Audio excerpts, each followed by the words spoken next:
నేర పరిశోధన ప్రజల శ్రేయస్సులో పోలీసు జాగ్లాలది కీలక పాత్రని హోంమంత్రి వంగలపూడి అనిత ఉద్ఘాటించారు. పోలీసు జాగ్లాల శిక్షణతో పాటు వాటి సంరక్షణపైన ప్రత్యేక దృష్టి పెట్టాలని సూచించారు. మందుగుండు, డ్రగ్స్, గంజాయి, ఎర్రచంద్రం ఏదైనా ఎక్కడ దాచినా గుర్తించేలా జాగ్లాలకు ప్రత్యేక శిక్షణ ఇచ్చారని తెలిపారు. గుంటూరు జిల్లాలోని ఆరో బెట్టాలని ప్రాంగణంలో 22వ batch passing parade out parade జరిగింది. ఈ కార్యక్రమంలో హోంమంత్రి వంగలపూడి అనిత, డీజీపీ హరీష్ కుమార్ గుప్తా, పలువురు ఐపీఎస్ అధికారులు, పోలీసు ఉన్నతాధికారులు పాల్గొన్నారు.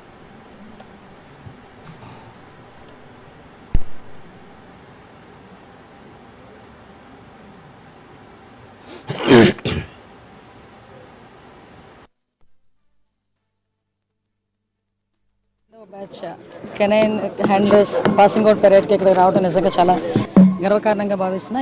ఇంత మంచి అవకాశం ఇచ్చినందుకు ప్రత్యేకంగా గౌరవ ముఖ్యమంత్రి గారికి, అదేవిధంగా ఎన్డీఏ కూటమికి ప్రత్యేకంగా నేను ధన్యవాదాలు తెలియజేసుకుంటున్నాను. ఎందుకంటే ఈరోజు నేర పరిశోధనలోనే కానీ, ప్రజల భద్రత విషయంలోనే కానీ జాగిలాల పాత్ర ఎంత ఎక్కువ ఉందంటే మనందరికీ కూడా తెలుసు.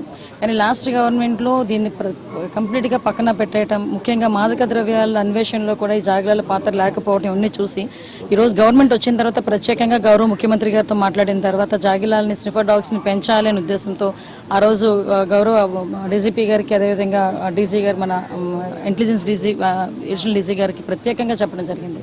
దీనిలో వాళ్ళు ప్రత్యేకమైన దృష్టి కూడా పెట్టి ఈరోజు 35 డాగ్స్ని ఈరోజు ఇక్కడికి తీసుకురావడం ఫస్ట్ టైం. ఈరోజు అవి కూడా ఒకటే బ్రీడ్కి సంబంధించిన డాగ్స్ కూడా ఇక్కడికి తీసుకొచ్చి వాటిని అన్నింటినీ కూడా ట్రైన్ చేయడం, అవన్నీ కూడా ఈరోజు ఒక 3 ఆస్పెక్ట్స్, ఒక పక్క నార్కోటిక్స్ కానీ, ఒక పక్క నుంచి మనకి బాంబ్ ఎక్స్ప్లోజివ్ ఐటమ్స్ పసిగట్టడంలో కానీ, అసాల్ట్స్ విషయంలోని కానీ, ప్రతి ఒక్క విషయంలోని కూడా అవి ఎంత మంచిగా ట్రైనింగ్ అయినాయో మీరు అందరూ కూడా చూశారు. ఈరోజు ఇవన్నీ కూడా రేపు పొద్దున్న ప్రజల భద్రత విషయంలోని, అదేవిధంగా ముఖ్యంగా మాదక ద్రవ్య రహిత రాష్ట్రంగా మార్చాలి అన్న ప్రత్యేకమైన నినాదంతో, దృఢ సంకల్పంతో వెళ్తున్న గౌరవ ముఖ్యమంత్రి గారికి ఇది ఒక ఏడా నవ్వుతుంది ఈరోజు.